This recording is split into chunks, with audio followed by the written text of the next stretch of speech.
Bar crossings are a high-risk boating activity even for the most experienced boating. There are three types of bars. There's dangerous, there's very dangerous, and there's extremely dangerous. Now this film will provide you with information on how to make a safer bar crossing, but if in doubt, don't go out.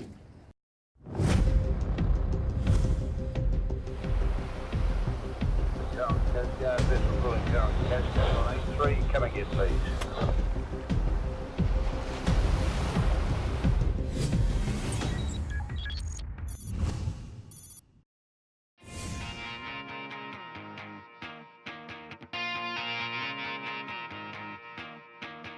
Hi, I'm Matt Collicott. I'm a professional skipper and have been working in and out of harbours all around New Zealand for nearly 20 years. The most important part of a skipper's job is to make decisions that will keep everyone safe. Decisions that will ensure that everyone gets home after a good day out. Hi, my name's Dave. I've been a member of Coast Guard for 15 years. Today I'll be crewing with Matt as we cross the bar.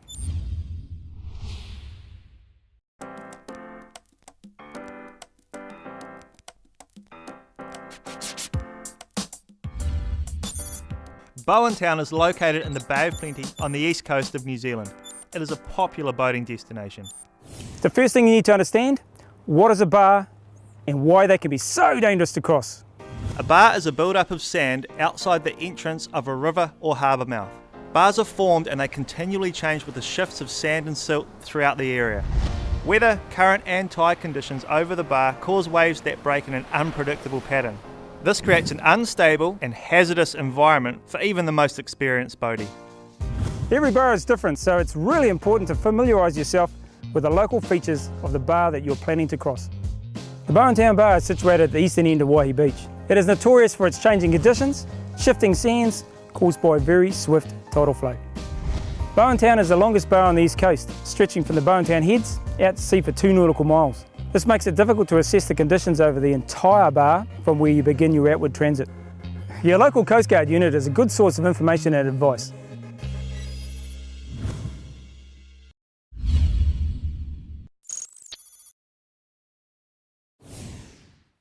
Planning on dry land before you get on the water plays a big part in safety.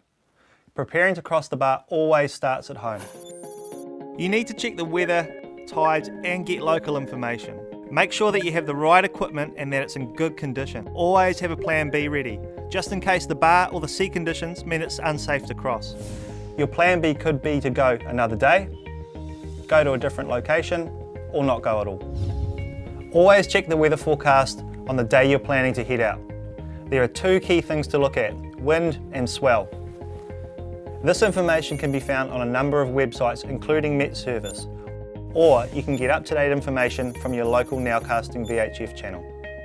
Port of Tauranga have the harbour conditions on their website which provide a good indication of swell, current, tide and wind information.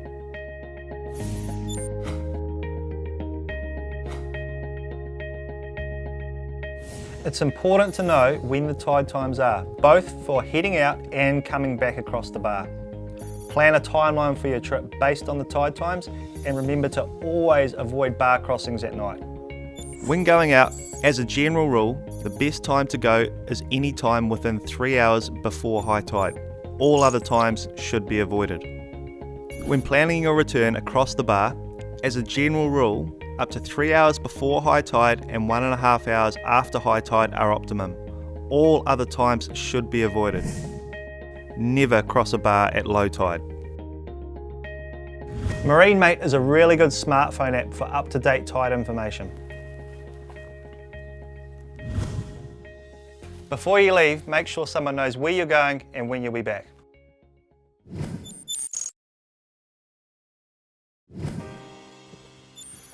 Next, you need to check your boat and equipment. You will need to take with you a life jacket for each person, 2 forms of waterproof communications, GPS and chart, a bucket or a bilge pump for bailing, an appropriate anchoring system, and a backup form of propulsion, for example, oars or a secondary outboard.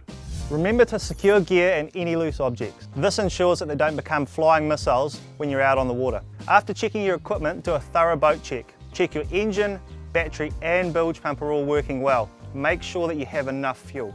Use the third rule for fuel. Have a third for the trip out, a third for the trip home, and a third spare just in case things don't go to plan.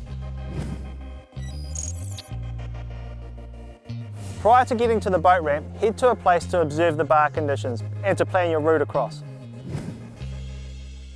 Because the bar is so long, it is impossible to assess the entire bar from the water. It is essential to view it from the high point above Anzac Bay. Turn on the Bowentown Nowcasting VHF channel, channel 22.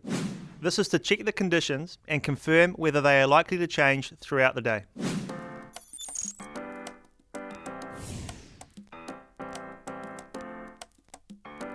At the boat ramp, check your gear is still secure. Double check your fuel and make sure your breather is open on your tote tank. And of course, don't forget to put your bung in. Go over the safety equipment. Let everybody know where it is and how to use it. Get everyone to put on their life jackets. Inflatable life jackets are great. However, full life jackets are much better for crossing a bar. Making sure somebody on board knows how to use all the safety equipment is great backup, just in case something happens to you as a skipper. It's a really good idea to run your engine for at least 10 minutes prior to getting to the bar. Once you're underway, do a trip report with Coast Guard.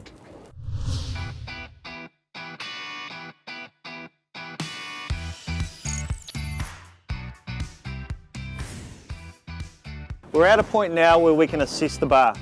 A safe assessment point is approximately in between Muscle Rock and the first yellow buoy. First, I'm looking for obstacles in or on the water, things like kite surfers, fishermen, other vessels, logs, buoys or beacons. Now I'm going to watch the waves. These waves will come in sets. Our assessment of the Bowentown Bar could take up to 20 minutes. So we've been out here for about 10 minutes and we've had a really good look.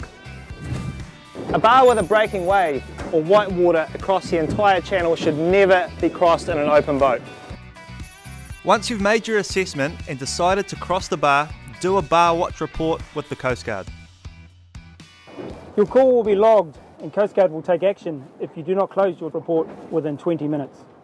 Identify the channel, choose the calmest place to cross and always avoid breaking waves. Identify any local channel markers. Bowentown has 2 yellow buoys, one depicting the inside of the bar, the other represents the approximate line to follow. There is a red and white safe water mark which represents the end of the bar and indicates that you are now in safe water. Brief your crew on what's going on. Tell them where to stand, make sure they hold on. Tell them to stay in the same place as people moving around your vessel will create instability. Make sure everyone has 3 points of contact. If you're waiting, watch other vessels cross the bar, but do not assume they know what they're doing. Only one boat should cross the bar at any time.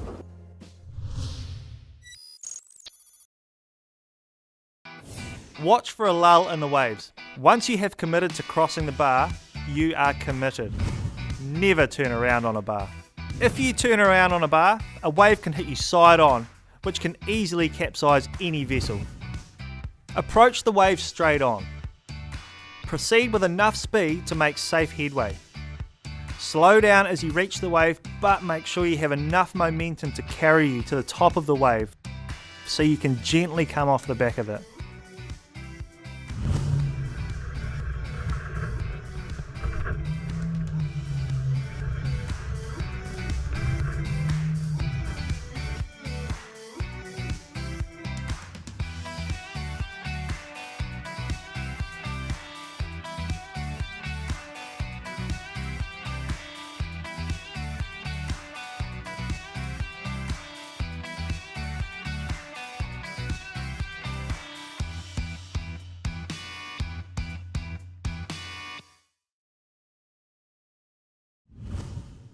One of the most common mistakes made when crossing the bar is exiting the channel of the bar too soon.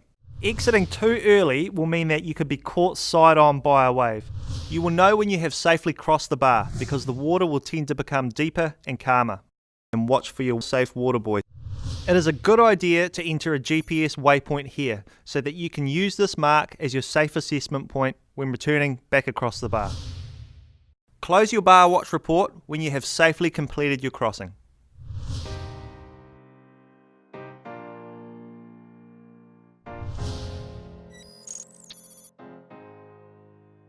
When returning across the bar, go back to that GPS waypoint or safe water buoy and watch the bar. Before committing to returning back across the bar, you need to ask yourself, are the conditions safe? Is the tide suitable? If the bar is unsafe to return across, or if you are unsure, wait or use your plan B.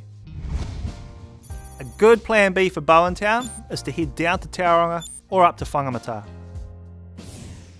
Again, secure all loose objects and remind your crew to hold on and stay in the same place while crossing.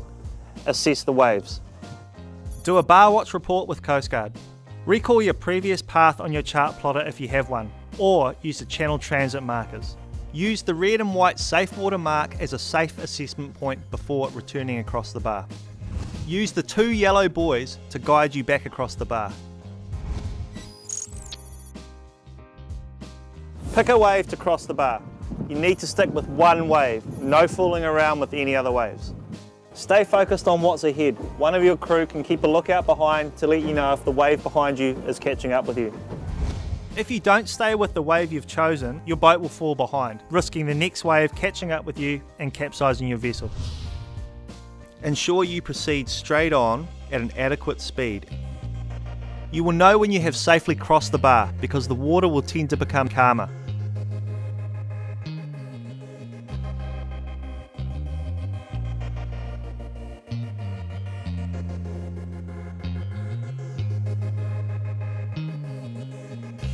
And you are back in safe, calm water.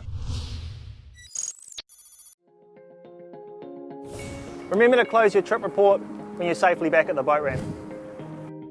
Now you've learnt some really useful tools to help you safely navigate your vessel across a bar.